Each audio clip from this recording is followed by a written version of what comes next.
ताकत का मतलब है मैं किसी से प्यार कर सकता हूं मगर खुद से ज्यादा नहीं। मैं किसी पर भरोसा कर सकता हूं मगर अपनी आत्मा को उसके हवाले नहीं कर सकता। जब आप अकेले होते हैं तब आपके भावनात्मक कंधे तैयार होते हैं। तब आप सीखते हैं अपने आंसुओं को खुद पोंछना। तब आप समझते हैं मैं खुद के लिए सबसे अच्छा सहारा हूं। आपको किसी से प्यार करने से कोई नहीं रोकता, लेकिन खुद से प्यार करना सबसे जरूरी है। आपका मूड, आपकी खुशी, आपकी शांति किसी के व्यवहार पर निर्भर नहीं होनी चाहिए। तो क्या करें? कैसे बने आत्मनिर्भर? हर दिन खुद से 10 मिनट बात करो।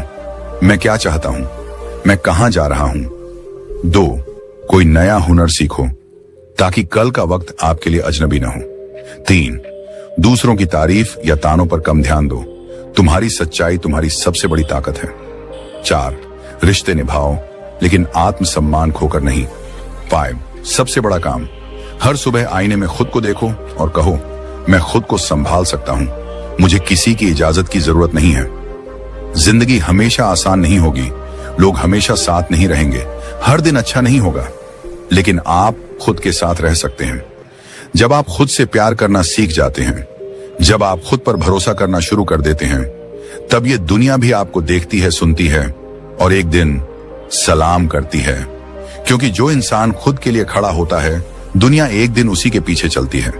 एक बच्चा जब पहली बार चलना सीखता है तो वह गिरता है, रोता है, फिर खड़ा होता है, फिर चलने की कोशिश करता है। माता पिता उसकी मदद करते हैं, मगर चलना वह खुद ही सीखता है। यह प्रकृति का पहला संदेश है कि जीवन में तुम्हें खुद चलना सीखना होगा। यह सिर्फ शारीरिक नहीं, मानसिक और भावनात्मक स्तर पर भी लागू होता है। मनोविज्ञान कहता है कि इंसान का व्यक्तित्व 3 स्तंभों पर टिका होता है: आत्मनिर्भरता, आत्मसम्मान और आत्मविश्वास। ये तीनों तब तक विकसित नहीं हो सकते जब तक इंसान अपनी जिम्मेदारियों को स्वीकार करना नहीं सीखता। जब तक वह दूसरों के सहारे जीता है, वह कभी खुद को पूर्ण नहीं मान सकता। मनोवैज्ञानिक कार्ल रॉजर्स ने सेल्फ एक्चुअलाइजेशन की बात की थी, यानी वह स्थिति जब इंसान खुद को पूरी तरह समझ लेता है और अपनी जिंदगी को अपने ही निर्णयों से आगे बढ़ाता है। और इस सेल्फ एक्चुअलाइजेशन की यात्रा का पहला कदम है अपने दम पर जीना। मगर इस रास्ते पर चलना आसान नहीं होता, क्योंकि जैसे ही आप अपने पैरों पर खड़ा होना शुरू करते हो, दुनिया सवाल पूछती है, क्या करोगे अकेले? क्यों नहीं किसी से मदद मांग लेते? इतना ईगो ठीक नहीं है। ऐसे अनगिनत ताने सुनाई देते हैं। मगर यही वो मोड़ होता है जहां आपका मन डगमगाता है। यही वह जगह है जहां मनोविज्ञान आपको समझाता है कि इंसान के भीतर डिपेंडेंसी नीड्स होती हैं। वह भावनात्मक, सामाजिक और आर्थिक सहारा चाहता है। मगर यह जरूरत अगर आदत बन जाए तो आप कभी अपने असली रूप तक नहीं पहुंच पाते। अब सोचिए, एक व्यक्ति जो हमेशा किसी न किसी के सहारे पर फैसले लेता है, क्या वह खुद की जिम्मेदारी उठा सकता है? जब कोई उसे छोड़ देता है, वह बिखर जाता है, क्योंकि उसने अपने अंदर वह शक्ति विकसित ही नहीं की होती। मनोवैज्ञानिक एल्बर्ट एलिस ने बताया कि इंसान को इरेशनल बिलीफ्स, अवास्तविक मान्यताएं से बाहर निकलना चाहिए, जैसे कि मुझे हमेशा किसी की जरूरत है, मैं अकेले कुछ नहीं कर सकता, या दूसरे मेरे बिना सब कुछ संभाल लेंगे। ये बिलीफ्स तब तक टूटती नहीं जब तक इंसान खुद पर भरोसा करना नहीं सीखता। अपने दम पर जीना इसी प्रक्रिया का हिस्सा है। यह आपको मजबूर करता है कि आप अपनी असुरक्षाओं से लड़ो, अपनी गलतियों को स्वीकार करो और हर उस दर्द का सामना करो जिससे बचने के लिए अब तक आप दूसरों की छांव में छिपे थे। यही आत्मनिर्भरता की असली परिभाषा है। अब बात करें तर्कशास्त्र की, तो वह भी यही कहता है कि एक व्यक्ति तभी तर्कशील हो सकता है जब वह अपने विवेक का उपयोग स्वयं कर सके।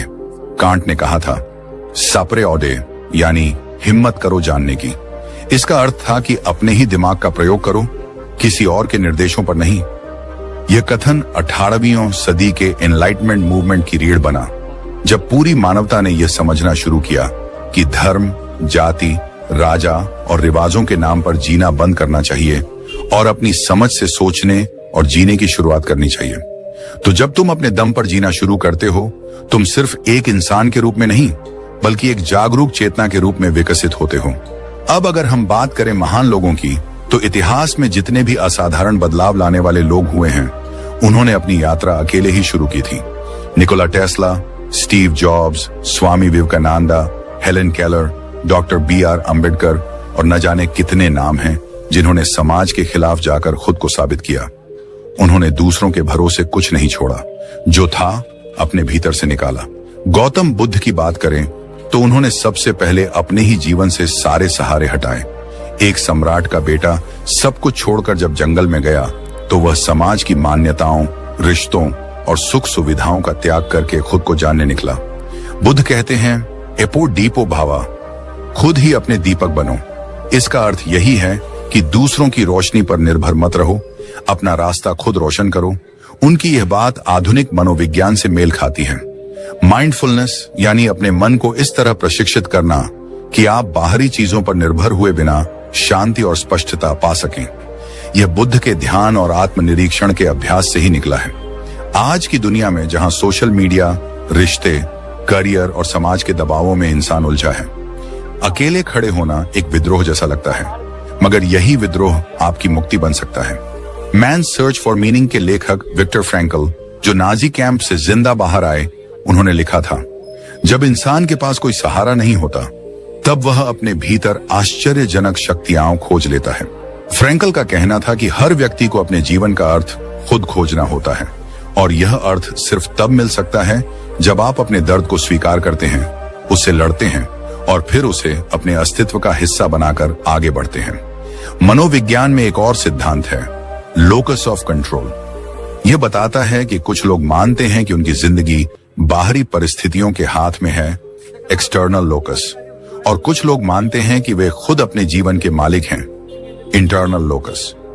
जो लोग अपने दम पर जीना सीख लेते हैं वे इंटरनल लोकस विकसित कर लेते हैं और यही लोग जीवन में सबसे मजबूत बनते हैं। तर्कशास्त्र की दुनिया में इस सोच का समर्थन स्टोइसिज्म ने भी किया है।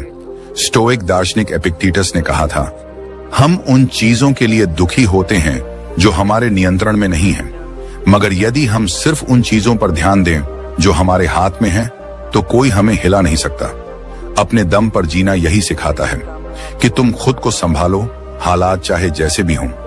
इस सोच से एक मानसिक ढांचा बनता है जिसे आधुनिक मनोविज्ञान में रिसिलियंस कहते हैं, यानी लचीलापन, कठिन परिस्थितियों में भी ना टूटने की क्षमता।